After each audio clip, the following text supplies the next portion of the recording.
Sr. Deputado Eduardo Teixeira, o Orçamento do Estado prevê uma baixa do crescimento económico de 1,7. Se eu estou preocupado com esse 1,7, prevê não, quer dizer, para os anos seguintes, não é? Para os anos seguintes, para este ano, para o próximo ano. Primeiro ano é 2,0. Bom, Sr. Deputado, eu estou habituado, há muitos anos já, a que as instituições internacionais e, sobretudo, os comentadores económicos internacionais sejam pessimistas, porque ser otimista é a coisa pior que há no mundo.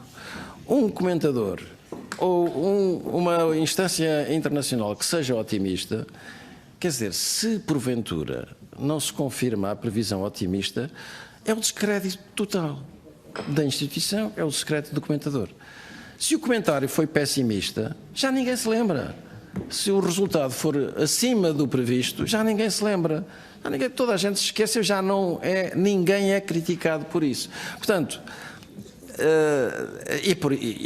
eu penso que muitas, quer dizer, é evidente que há tendências, nós sabemos que há muitas instabilidades no comércio internacional, vamos ver como é que agora os acordos, ao que parece assinados recentemente entre a China e os Estados Unidos vão prosseguir, vamos ver como é que corre a saída dos ingleses do Brexit, como é que vão correr as negociações que vão começar em fevereiro, que são muito demoradas, vão ser muito demoradas e muito difíceis, vamos ver como é que a Alemanha vai solucionar a sua crise de baixo consumo, enfim, há muitas incertezas no panorama internacional, mas, e portanto, e naturalmente que essas incertezas se refletem todas em nós, isso não tínhamos dúvidas. Agora, eu olho para estes números com a relatividade ou a relativização de quem sabe que quem os apresenta não pode apresentar números positivos, muito positivos, mas porque tem receio naturalmente, entre outras coisas, tem receio de vir usar números errados. Mas o que fazer? Foi o que o senhor deputado perguntou. O que fazer?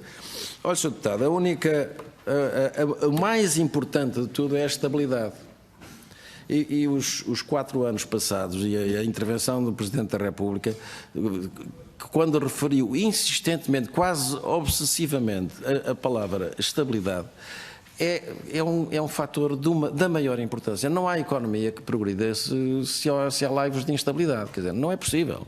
Instabilidade política, começa por ser estabilidade política. E, portanto, o mais importante é a estabilidade, porque a estabilidade está ligada, como disse muito bem, à paz social, não é?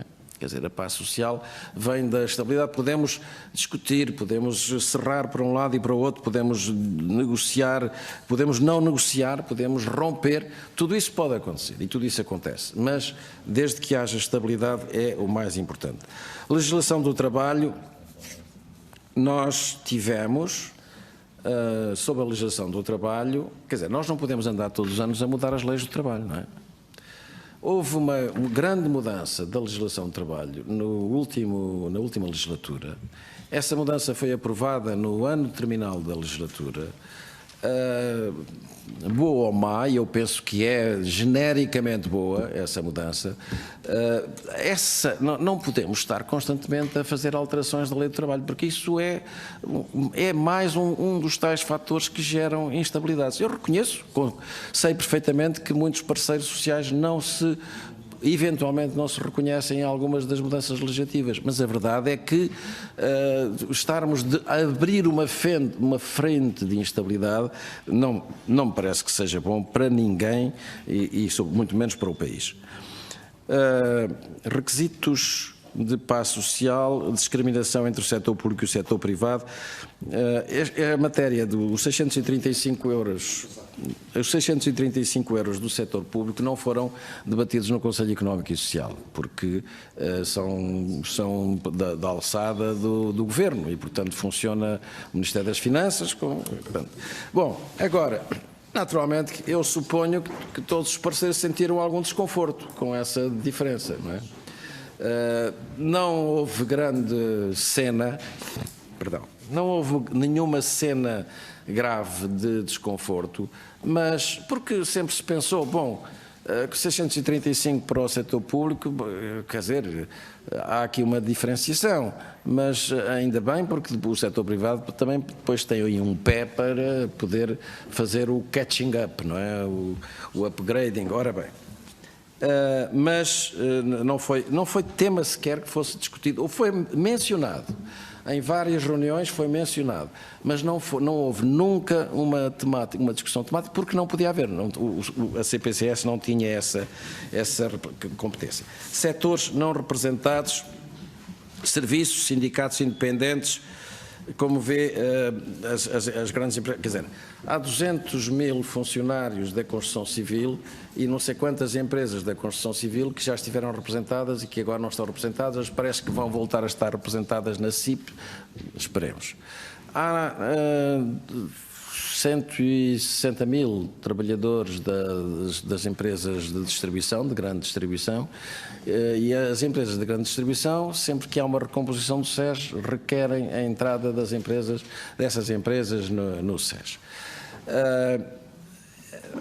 O meu antecessor, o Dr. Peneda, foi sempre de opinião e aconselhou sempre as instituições patronais a unificarem-se. Quer dizer, há 2 centrais sindicais e há 4 empresariais. Bom, e em Espanha há muito menos. E, portanto, a posição dele e a argumentação dele foi de recomendar sempre que concentrassem a sua capacidade negocial. E eu tendo a pensar, não tenho nenhuma posição definitiva sobre esta matéria, mas tendo a pensar que essa seria a solução ideal. Só que as instituições são umas e as pessoas são outras, quer dizer, e muitas vezes as dissensões não são institucionais, são pessoais. Não estou a dizer que seja este caso, mas nem quero que me interpretem mal, mas pode bem acontecer isso e nessa altura já participação na Comissão Permanente de Concertação Social é matéria de lei e, portanto, atenção, isso tem que ser, se alguém quiser mexer nisso, não é o SESC porque o pode fazer, não é? O que o Presidente do SES é confrontado, o próximo Presidente do SES é confrontado, porque todos são confrontados com isso, com uma petição das instituições patronais e de sindicatos independentes que pretendem uma representatividade, não na CPCS, mas no plenário do SES. Bom, e aqui, mon cœur balance. Não posso ser mais explícito porque também não posso comprometer-me mais sobre esta matéria. No plenário do Conselho, Sr. Deputado, é capaz de haver alguma justificação, mas por favor não me interpretem como tendo tomado uma posição, porque isto é matéria que não depende de mim exclusivamente. Eu tenho que falar com o Conselho Coordenador. E o meu Conselho Coordenador, não duvido que esteja disponível para aceitar, mas, portanto, eu tenho que ver se tenho energia ou argumentos suficientes para poder ultrapassar. Bom, isto no caso eu viesse a ser eleito, mas a questão é igualmente válida para quem ocupar estas funções mais tarde. Portanto, essa é uma matéria difícil.